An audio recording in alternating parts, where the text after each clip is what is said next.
Halo mahasiswa S1 Farmasi Stifar Yayasan Farmasi Semarang. Hari ini kita akan melihat bersama video pembelajaran dari Praktikum Teknologi Sediaan Bahan Alam pertemuan kedua. Pertemuan kedua ini kita akan bersama membahas tentang metode ekstraksi. Ekstraksi sendiri merupakan metode pemisahan dengan melarutkan bahan dalam pelarut yang sesuai. Dasar metode pemisahan ini adalah kelarutan bahan dalam pelarut tertentu. Pada video ini, praktikan, yaitu Wahyu Wulandari SFAM akan mempraktekkan cara ekstraksi maserasi yang merupakan metode ekstraksi cara dingin dan metode ekstraksi digesti yang merupakan ekstraksi cara panas. Bahan yang digunakan dalam video kali ini adalah serbuk kunyit. Serbuk kunyit akan ditimbang oleh praktikan sebanyak 200 gram baik untuk ekstraksi maserasi maupun ekstraksi digesti. Pada umumnya, penyarian akan bertambah baik bila permukaan serbuk simplisia yang bersentuhan dengan cairan penyari semakin luas. Dengan demikian, maka semakin halus serbuk simplisia, seharusnya makin baik pada penyarian. Tetapi pada pelaksanaannya tidak selalu demikian, karena penyarian masih tergantung juga pada sifat fisik dan kimia simplisia yang bersangkutan. Simplisia yang terlalu halus akan memberikan kesulitan pada proses penyarian. Serbuk yang terlalu halus akan mempersulit karena butir-butir halus tadi akan membentuk suspensi yang sulit terpisahkan dari hasil penyarian nanti. Dengan demikian, hasil penyarian tidak lagi murni tetapi bercampur dengan partikel-partikel halus dari serbuk tadi. Oleh karena itu, proses pengayaran serbuk menjadi sangat penting. Pertama, kita akan menyiapkan dulu bahan dan alat. Terdapat bejana untuk maserasi, kemudian ada batang pengaduk serta pelarut. Serbuk yang telah ditimbang sebanyak 200 gram kita akan masukkan ke dalam bejana maserasi. Lalu kita akan tambahkan dengan pelarut yang kita gunakan adalah etanol 96% sebanyak 1 liter. Perbandingan untuk ekstraksi kali ini adalah 1:5, sehingga 200 gram serbuk akan ditambahkan dengan 1 liter etanol 96%. Cairan pelarut yang dipilih dalam melarutkan bahan untuk ekstraksi yaitu maserasi adalah etanol 96% karena dianggap sebagai pelarut yang dapat melarutkan hampir semua metabolit sekunder yang terkandung dalam bahan. Pemilihan cairan penyari ini juga harus mempertimbangkan banyak faktor, antara lain murah, mudah diperoleh, stabil, bereaksi netral, tidak mudah menguap, tidak mudah terbakar, selektif, tidak mempengaruhi zat berkhasiat, dan tentu saja harus diperbolehkan oleh peraturan. Kita ketahui bahwa air dan etanol dan campuran keduanya merupakan pelarut yang diperbolehkan untuk melakukan ekstraksi. Pada penyarian dengan cara maserasi perlu dilakukan pengadukan untuk meratakan konsentrasi larutan di luar butir serbuk simplisia, sehingga dengan pengadukan tersebut tetap terjaga adanya derajat perbedaan konsentrasi yang sekecil-kecilnya antara larutan di dalam sel dengan larutan yang berada di luar sel, sampai terjadi kesetimbangan konsentrasi.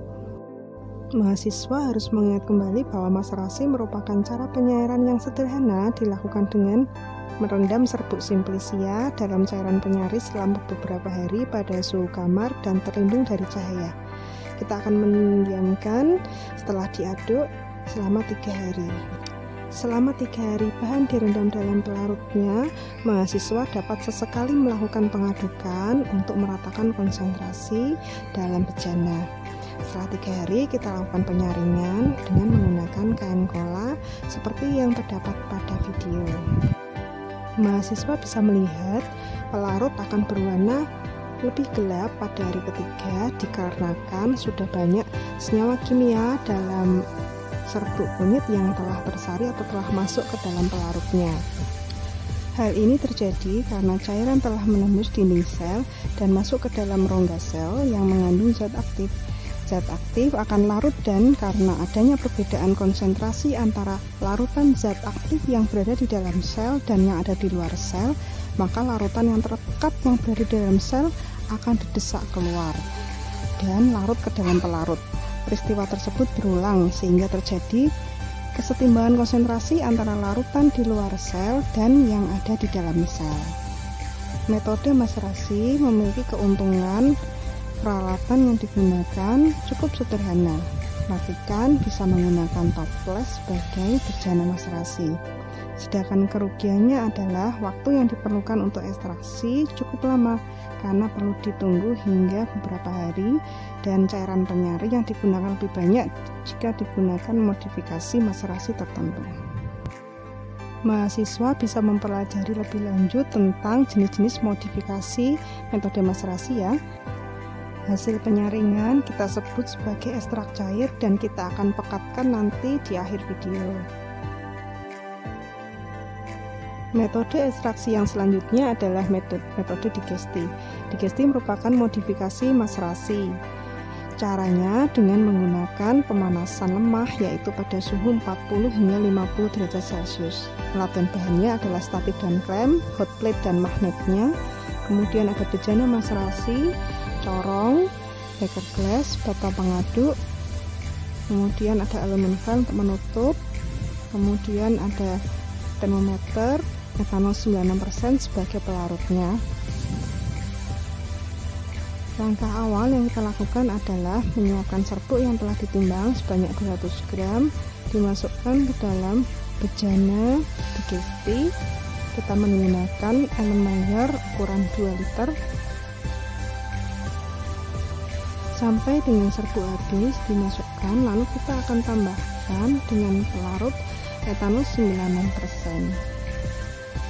Perlu diperhatikan, proses ini adalah proses yang sama seperti yang kita lakukan pada saat melakukan metode ekstraksi maserasi. Hanya saja nanti pada digesti kita akan melakukan penambahan pemanasan, yaitu menggunakan suhu 40 hingga 50 derajat Celcius. Jumlah pelarut yang digunakan pada video ekstraksi digesti kali ini sama seperti saat melakukan ekstraksi maserasi, yaitu digunakan 1:5 yang setara dengan 1000 ml atau 1 liter pelarut etanol 96%. Metode digesti dapat dilakukan untuk simplicia yang zat aktifnya tahan terhadap pemanasan antara suhu 40 hingga 50 derajat Celcius. Dengan pemanasan ini akan diperoleh keuntungan antara lain, yang pertama kekentalan pelarut berkurang yang dapat mengakibatkan berkurangnya lapisan-lapisan batas. Yang kedua, daya melarutkan cairan penyari akan meningkat sehingga pemanasan tersebut mempunyai pengaruh yang sama dengan pengadukan pada metode maserasi.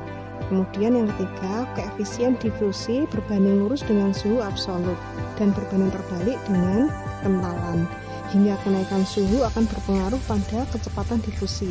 Umumnya kelarutan zat aktif akan meningkat bila suhu dinaikkan.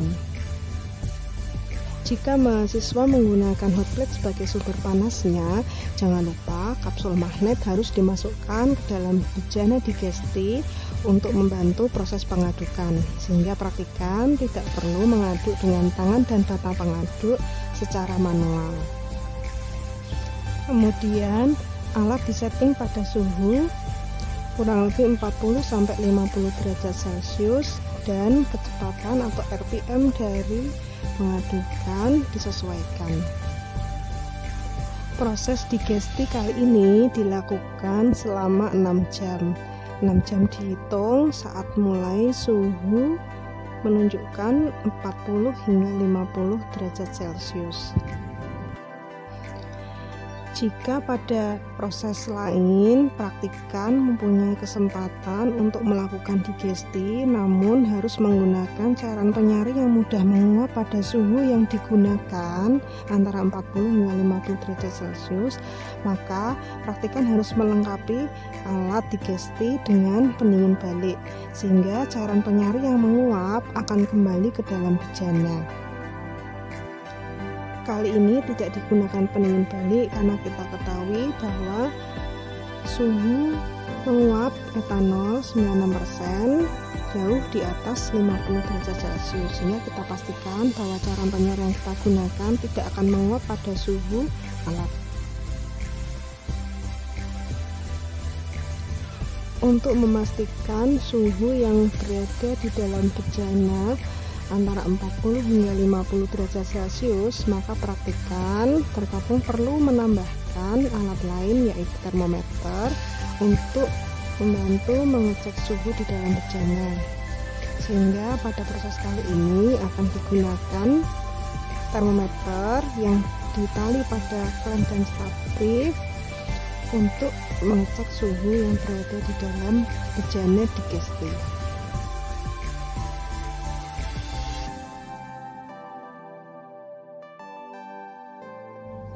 Praktikan bisa menyesuaikan suhu di dalam bejana digesti harus pada 40 hingga 50 derajat Celcius. Karena prosesnya hampir sama seperti maserasi, maka digesti memiliki keuntungan yang hampir sama, yaitu alat yang digunakan sederhana dan lebih mudah melarutkan senyawa karena terdapat panas yang lemah. Kemudian kerugian digesti tentu saja karena adanya panas walaupun lemah di antara 40 hingga 50 derajat Celcius akan mempengaruhi senyawa-senyawa yang mudah rusak pada suhu tersebut. Setelah 6 jam dilakukan pengadukan dengan panas 50 derajat Celcius sesuai pada video, praktikan akan melakukan penyaringan sama seperti yang dilakukan saat maserasi tadi, menggunakan kain kola dan akan didapatkan ekstrak cair yang nantinya akan kita pekatkan, sama seperti pada proses pemekatan ekstrak cair hasil dari maserasi.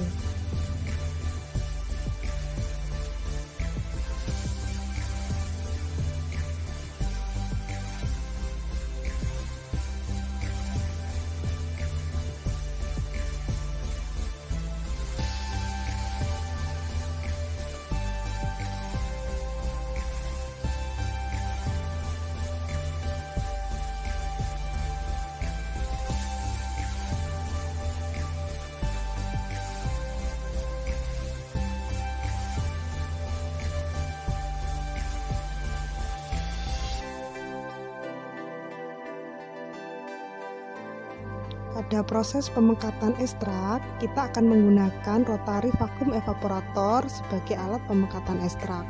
Tidak dilakukan dengan cara manual menggunakan water bath, namun dengan alat rotary vacuum evaporator ya. Alat-alatnya sebagai berikut: terdapat vakum, kemudian terdapat rangkaian alat evaporator yang terdiri dari